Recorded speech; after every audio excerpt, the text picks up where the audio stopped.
viewers, welcome to clara's kitchen. நான் உங்கள் Virginia. இப்போ நான் செய்ய போகிறது பக்கோடா.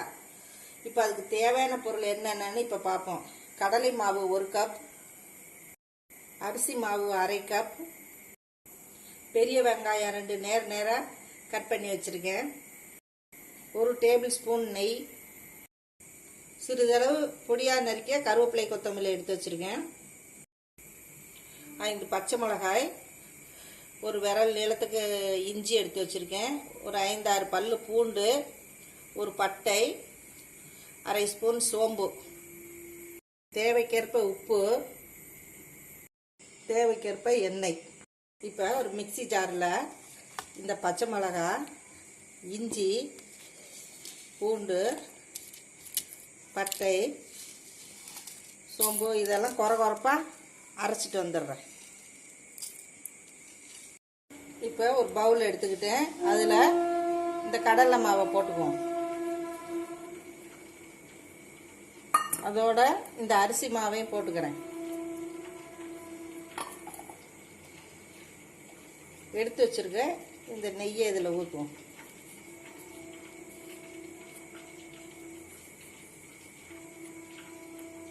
அதை எல்லா இடத்துலையும் பரவுற மாதிரி நல்லா கிளறிக்கங்க.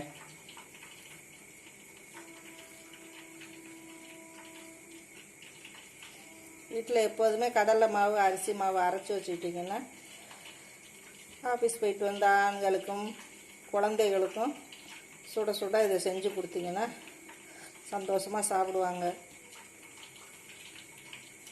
இப்போ இதோட நான் கொஞ்சம் எண்ணெய் ஊற்றிக்கிறேன்.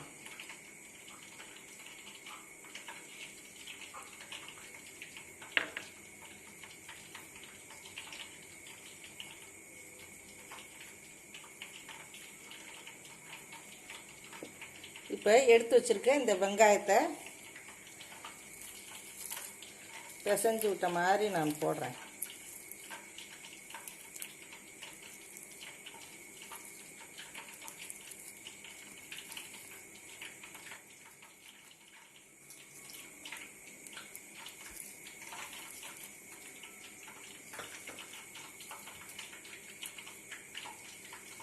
இப்போ இந்த கருவேப்பிலை கொத்தமல்லியை போடுறேன்.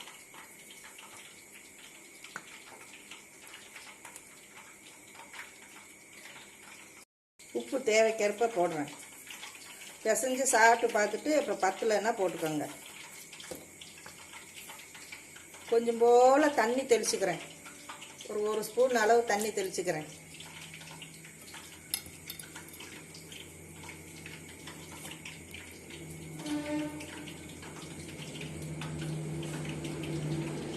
இதோட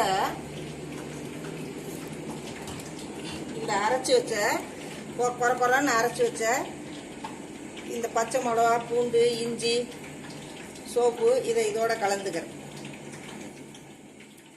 தண்ணி அதிகமாக ஊற்றக்கூடாது இதுக்கு. ஆனால் பிசைஞ்ச உடனேமே நீங்கள் பக்கோடாவை போட்டுடணும், இல்லைன்னா வெங்காயத்தில் தண்ணி விடும்.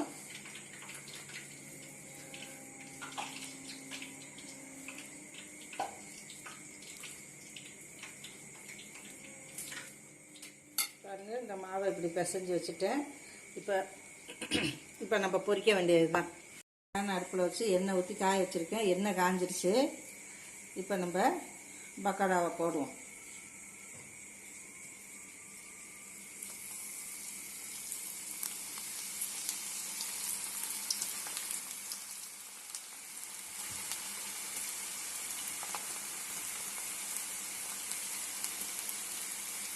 நல்லா வெந்துக்கிட்டு இருக்குது. நல்லா செவந்தனியும் இது எடுத்து வைக்கணும்.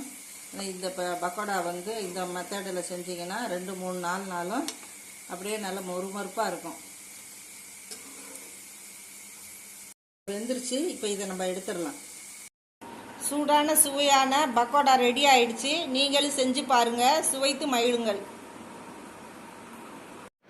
இந்த வீடியோ உங்களுக்கு பிடிச்சிருந்தா லைக் பண்ணுங்கள், ஷேர் பண்ணுங்கள், சப்ஸ்கிரைப் பண்ணுங்கள், மறக்காமல் பெல் பட்டனை கிளிக் பண்ணுங்கள்.